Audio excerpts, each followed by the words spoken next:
Is there, turning our attention over to the star of the show here, giving us these amazing views once again. We heard the call out there telling us that the Starship vehicle is now 83 kilometers above, coming up around T plus, now actually, the ship, as you can see, is beginning to re-enter the Earth's atmosphere. As a reminder, one of the main goals of today's flight test is for the ship to make it through the extreme heat of reentry and to do so in a controlled manner. Now, reentry is typically a portion of flight where we don't have communication capability with the spacecraft because it's re-entering at or around orbital velocity, which is roughly 8 kilometers per second or about 5 miles per second. Now, at those speeds, pretty fast. The spacecraft is moving through the atmosphere rather quickly, and that results in friction, as we can see that starting to happen on our screen, and this creates a plasma field around the vehicle. That blanket of plasma distorts communication frequencies, so it's not uncommon to experience brief blackouts in communication.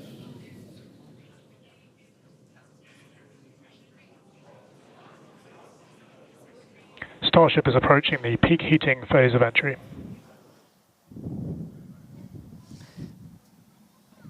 And we just heard we're getting into the peak heating phase. We're getting these views courtesy of Starlink. We've got 4 different terminals on the ship itself.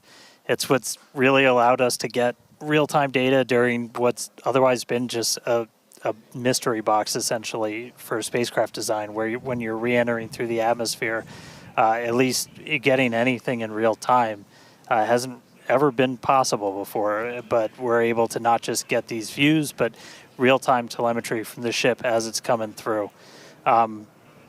Do really want to stress that we are really pushing the ship today. The heat shield is not in the same configuration as it was last flight, where we had a team of ship techs do just an otherworldly task, replacing the entire heat shield, thousands of tiles, installing a backup ablative, and that pretty much set us up to do a pinpoint landing on Flight 5. We did not do that with this one. We have some backup in those really sensitive areas around the flap, but this is an older generation heat shield.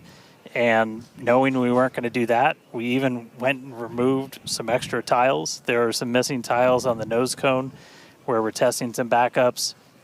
There are some steel-covered tiles in a couple of different spots.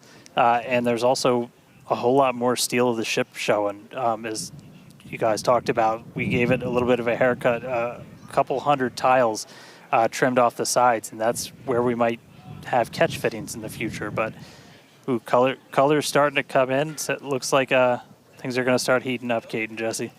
Yeah, fun fact, Dan, we actually removed 2,100 heat shield tiles from Starship in order to basically present that necessary receding line, which you kind of can see there in your view.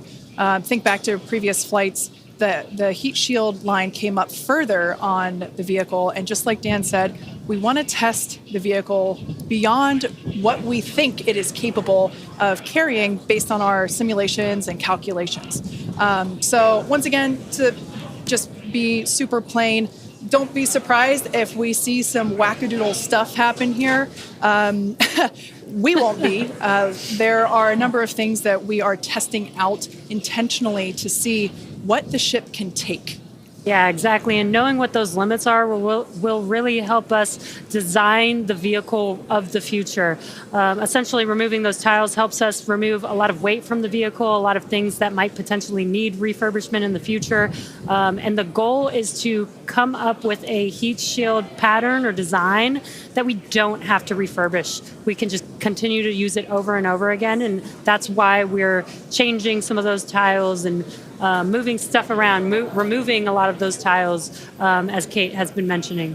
Exactly. And, looking forward to the Starship capability of the future, we want to be able to catch Starship like we do with boosters. And so the next flight, we want to better understand where we can install catch hardware, not necessarily to actually do the catch, but to see how that hardware holds up in those spots.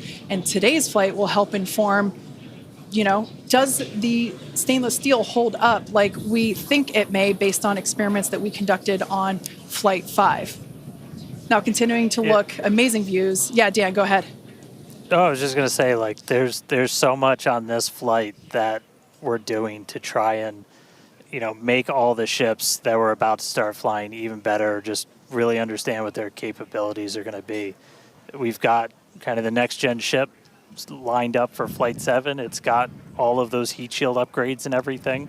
And one of the things that we're going to be doing that's most interesting, and one of the reasons we wanted daylight, is we're going to be flying pretty aggressively as ship comes in. We're going to be kind of nose down, and we've done it in wind tunnels. We've done it in simulations. You might see the flaps really flapping around trying to control the vehicle.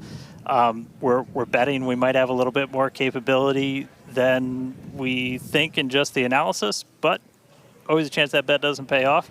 But that just helps us know, like, what are our Starship limits. is now halfway through the peak heating phase of entry. Sweet. Halfway there. Halfway home, guys. Yeah, and if you guys, again, can follow along with the altitude and the speed of ship as it's making its way back down to Earth, bottom right-hand corner of your screen, speed is still going really, really fast. Again, as it gets closer to Earth, we'll see that altitude drop a little bit faster. It's kind of dropping pretty slow right now. And again, as we get closer and closer to literally the surface of the water, then we'll start to see that speed pick up. And if we can make it through this re-entry, we will attempt to do that flip maneuver once again and splash down in the ocean. Exactly. Like we've been saying, we are testing beyond the perceived limits of the vehicle. We want to go learn more about the ship, and this is a great opportunity to do that. So really pushing the flight hardware in a flight environment to help inform these future designs. As we've mentioned, it has a different heat shield. This heat shield is not the same generation as what we flew last time. This one is one generation older. So we are also testing out new secondary thermal protection materials. So basically, like, if the heat shield isn't in this one spot, can this other material protect the metal is the thinking there. Also, checking of the ship's structural strength in those areas where we're looking to add that ship catch hardware just to see if it survives entry. So yeah, as we've been saying, we've done a lot of calculations and simulations. This view right here is super cool. This is looking out from the aft engine bay, basically at the bottom of Starship. Then on the center left-hand panel, if you will, we have one of the forward Starship flaps, so one of the flaps located at the top of the vehicle. Underneath that is one of the aft end flaps, like the one that we see in the main picture there on the right-hand side of your screen. Now, these views as the vehicle continues to enter the Earth's atmosphere, drawing a crowd once again here at SpaceX in Hawthorne as folks tune in as the mission continues on.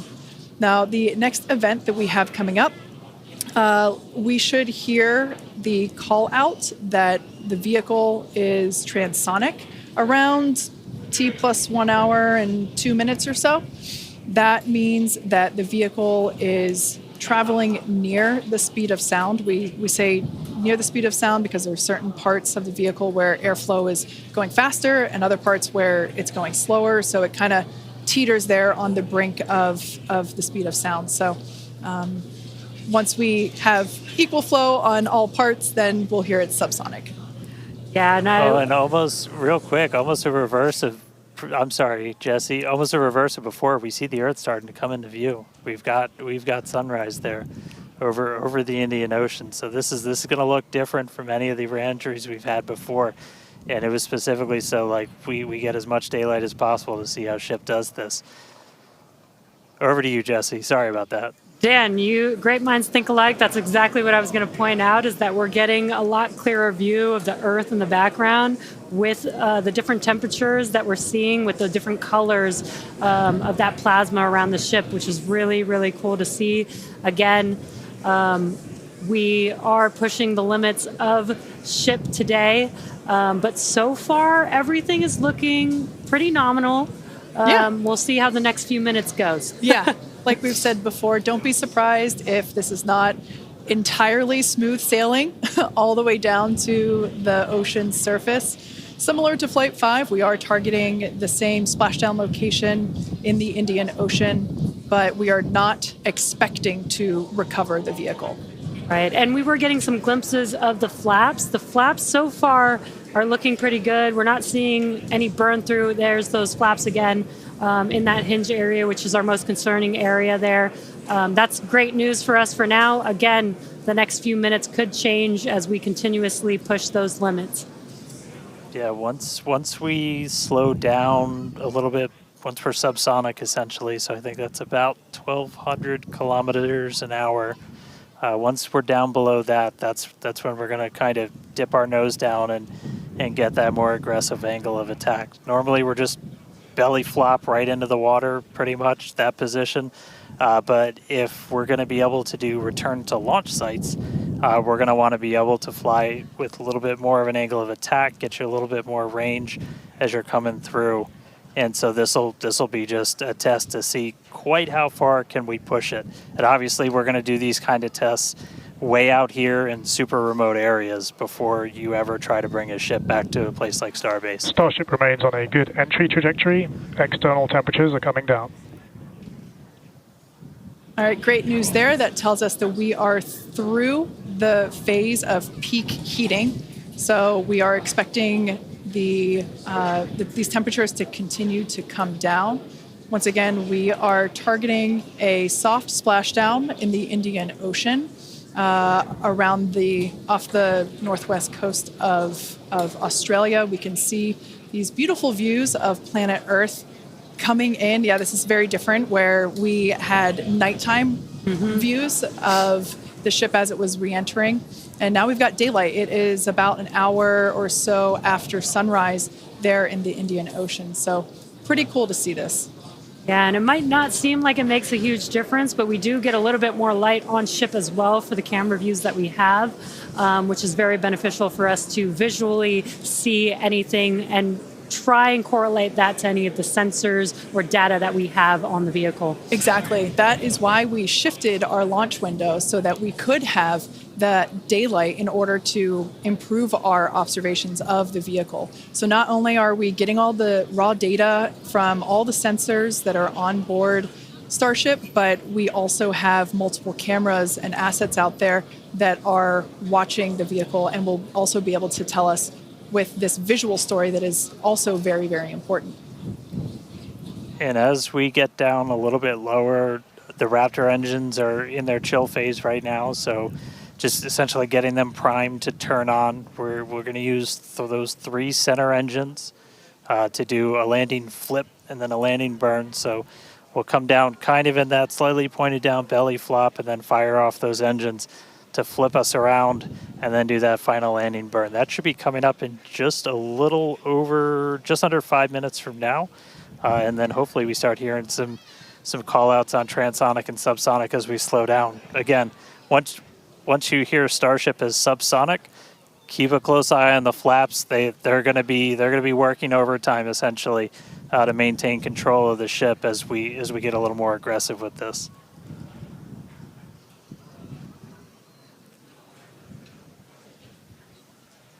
We can see that we are beginning... Starship has passed maximum entry dynamic pressure.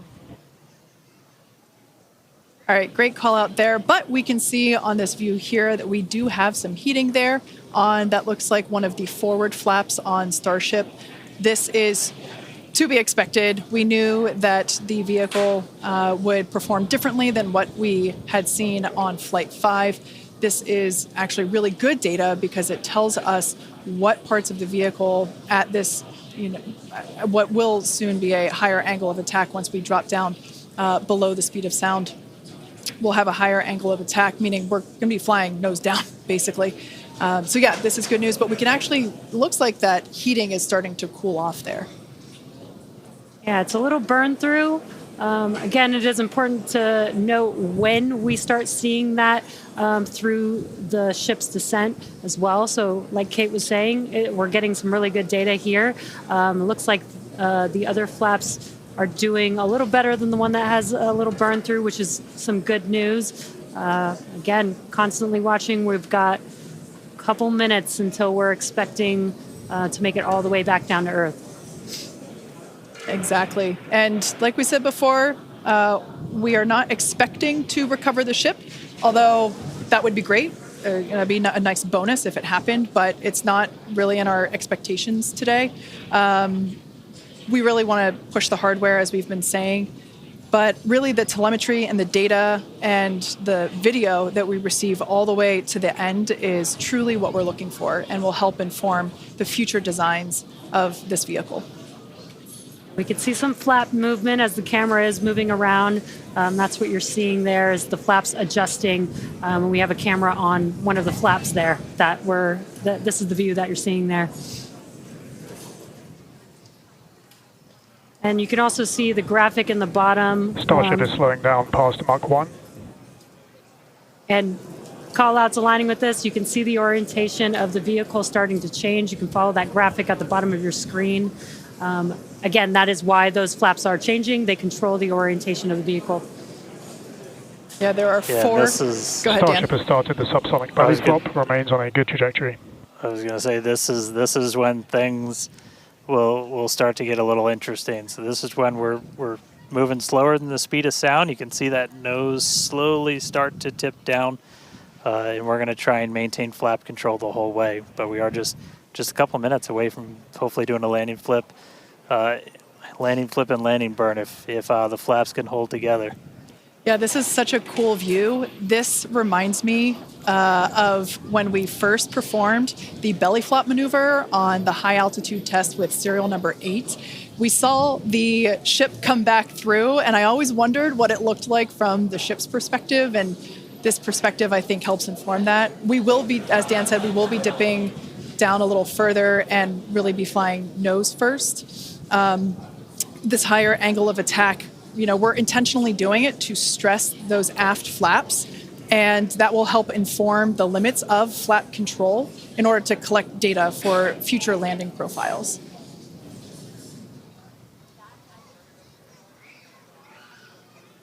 I mean, we're looking good so far. We've just got about 5 kilometers in altitude to go.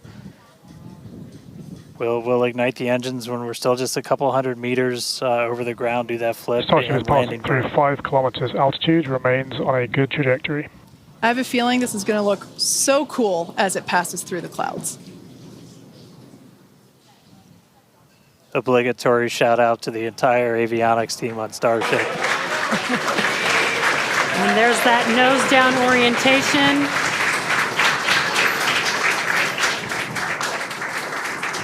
Now the Raptor engines will relight and help flip the booster back up. This is a more severe flip given the orientation. The engines will shut down prior to the water making impact, prior to the vehicle making impact with the water. Our ship is doing great so far. There's those engines relighting. What a great reorientation by Starship. Wow. All 3 down to 2 into the water. Starship is landed. Wow. And we have ship splashed down in the Indian Ocean. Some awesome buoy cam action here. Daylight views. Incredible. We really pushed the limits on shipping and made it all the way back down to Earth. I am shocked, to be honest. I think many folks are. The fact that it survived all the way through while flying a lesser gen heat shield is just absolutely incredible. And turns out the vehicle had more capability than our calculations predicted. And that is why we test like we fly. Exactly why we do that. And those views were absolutely incredible to watch. because of Starlink, we were able to get the views all the way down, as well as the buoys, seeing ship touchdown in daylight. So cool. So cool. Now, we want to, unfortunately, wrap up the show. Yeah, exactly. We'll say congratulations to our teammates at SpaceX and to everyone who supported the Starship program. And thank you to all of our future customers for your support.